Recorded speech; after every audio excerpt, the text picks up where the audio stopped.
हमारे ऊपर प्रभु की कृपा है, ये हम कैसे पहचाने? तो ये 8 लक्षण प्रकट होने लगते हैं जिस पर हरिजू की प्रियाजू की कृपा है।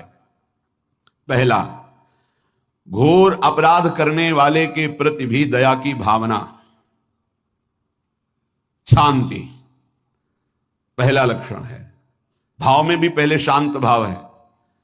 हमारे ऊपर श्री हरिजू की कृपा है, इसकी पहचान ये 8 लक्षण। पहला, शांति, अर्थात घोर अपराधी के प्रति भी गुस्सा ना आना, क्षमा करना, यह हरि की कृपा का लक्षण है। देख लो भाई, घोर अपराधी शब्द तो जाने दो, जरा सा प्रतिकूल हो जाए तो लाख समझाओ पर भ्रकुटी तनी रहती है। भला ऐसा है?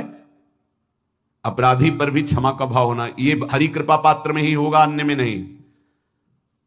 तो अगर अपने हृदय में ऐसा लगे कि ऐसा नहीं है तो हरिजू से प्रार्थना करनी चाहिए कि कृपा करो, मेरे में सामर्थ्य आवे। दूसरा, अनुसूया, वो किसी भी के प्रति कभी भी कोई दोष दर्शन ही नहीं करेगा। दोष कथन, दोष श्रवण की तो बात जाने दो। अनुसूया, दूसरों के गुणों में दोष ढूंढना, ये नहीं होता। हरि कृपा पात्र में ये नहीं होता। ये सब भजन के नाश करने वाले हैं। जैसे पहला अपराधी पर क्रोध कर देना, तो माया ने भेजा इसीलिए था कि तुम्हारे साथ व्यवहार ऐसा करे कि तुम क्रोध करो। क्रोध करोगे, तुम्हारी ऊर्जा शक्ति नष्ट हो जाएगी, अध्यात्म में जो चलने की थी। और कहीं तुमने संकल्प कर लिया तो भजन शक्ति नष्ट हो जाएगी। तो अगर भजन बल है तो गया, जरूर उसको दंड मिलेगा, पक्का मिलेगा, 100% मिलेगा, लेकिन आप खाली हो गए। ना भजन करने की वृत्ति रहेगी और ना भजन रहेगा, दोनों बात। अनुसूया, किसी के सद्गुणों में दोष देखना, गुणों में दोष ढूंढना, यह हरि कृपा पात्र में नहीं होता। ये बहुत मंगलमयी बातें हैं जिससे हमारा भजन मार्ग पुष्ट होता है। तीसरा, वो बाहर से और भीतर से पवित्र रहता है, हरि कृपा पात्र। शौचाचार का ज्ञान होना चाहिए, वस्त्र आपके पवित्र होने चाहिए, ये बाहरी, जल रज आदि के द्वारा बाहरी पवित्रता।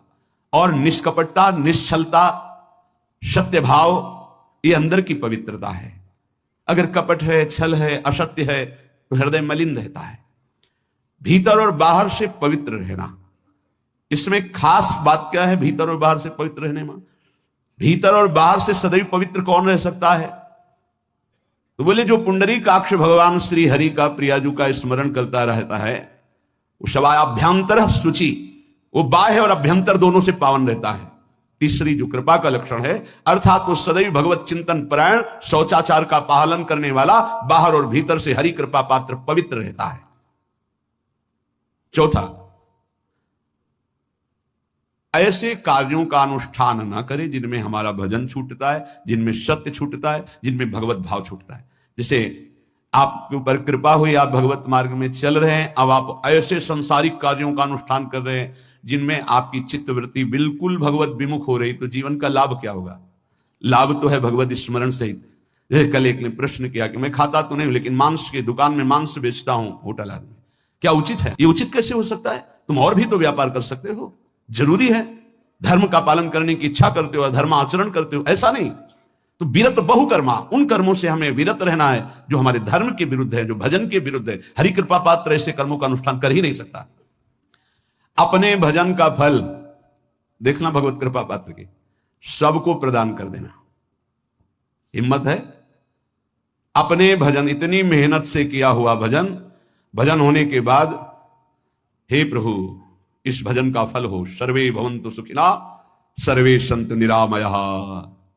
यहां तो कहते महाराज, एक माला रोज आपके लिए करता हूं कि आपकी बीमारी ठीक रहे, तो शेष किसके लिए करते हो प्रभु? शेष अगर इष्ट और गुरु के लिए तुम्हारा है कि एक माला करते तो फिर इतनी माला करते तो हमें क्या होगा? सब आपको दे देंगे तो हमें क्या होगा? तभी भजन का रहस्य नहीं जाना। छठवां, अपने भजन से अपने लिए कुछ भी ना चाहना, और दूसरों की तो बात जाने दो, दूसरों से कुछ ना चाहना ये तो ठीक है, अपने भजन से अपने लिए कुछ ना चाहना है हिम्मत। देखो ये हरि कृपा पात्र में हिम्मत होती है। अपना भजन अपने प्रयोग में ना लाना, इसका भी आंतरिक रहस्य है। अपने प्रयोग में आप शरीर को लेकर के बोलेंगे, अगर स्वरूप को लेकर तो प्रयोग की कोई वहां जरूरत ही नहीं, स्वरूप पूर्ण काम है, वहां कोई अभाव नहीं। जब आप कोई भाव अपने लिए करेंगे तो देह भाव होगा, देह भाव से किसी विषय की मांग होगी। विषय पूर्ति भजन का फल नहीं होता, भजन का फल होता विषय निवृत्ति। बहुत जोर की बात है, कैसे समझ में आए? अपने भजन का भी फल अपने लिए नहीं, दूसरों से कुछ चाह रखना तो बात ही जाने दो, भजन से भी कोई अन्य सुख की चाह नहीं हुई। क्या चाहिए? भजन ही बनता रहे, भजन का फल भजन बनता रहे, खूब निरंतर जप करते रहे। 7वां, किसी भी मान सम्मान कीर्ति पद प्रतिष्ठा के मिलने पर हृदय का असंतुष्ट हो जाना, यह हरि कृपा पात्र का लक्षण होता है। प्रणाम नमस्कार जय हो तो हृदय में असंतुष्ट हो जाना चाहिए। कोई किंचन मात्र अभिमान न उदय हो जाए। प्रभु बचाओ, ये माया की चकाचौंध से बचा लो नाथ। कौन सा अपराध बन गया कि आपकी जय की जगह यहां हमको ऐसा सुनना पड़े। मान प्रतिष्ठा कीर्ति जिसके लिए बड़े बड़े लालायित रहते, हरि कृपा पात्र को विष की तरह चुभती है। और 8वां, किसी भी प्राणी समुदाय से संबंध ना रखते हुए सब पर दया की भावना, सब पर कृपा की भावना, सब पर करुणा मैत्री पर किसी से ममता नहीं। यह सूत्र बहुत व्यवहार में प्रयोग करने योग्य है। सबसे करुणा और मैत्री पर किसी से ममता नहीं। करुणा तो करी भरत जी ने, मैत्री भी की मृग से, पर ममता रहित नहीं रहे। ममता कर ली तो अगला जन्म हिरण का हो गया। ममता नहीं रखनी। निर्ममो निरहंकारा, करुणा मैत्री तो करनी है, जैसे इसमें आदेश गीता में जी आदेश है, अद्वेष्टा सर्वभूतान मैत्र करुणा वच, पर निर्ममो निरहंकारा, यह साधक की चतुरता है। प्राण मात्र पर दया कृपा करुणा मैत्री, पर ममता नहीं। ममता किसी से, और यहां करुणा मैत्री ये तो गायब हो गई, केवल ममता रह गई है। अपने शरीर से ममता, शरीर संबंधियों से ममता, विषय भोगों से ममता, यही जहर है। संबंध में ये ममता ही जहर है, विचारों में अहंकार जहर है, कर्मों में ये आसक्ति जहर है। इसी जहर को मिटा दे तो जीवन मुक्त महापुरुष कर्म करते हुए, विषय सेवन करते हुए, वार्ता करते हुए, विचार करते हुए बिल्कुल जहर रही तो उसका जीवन हो गया।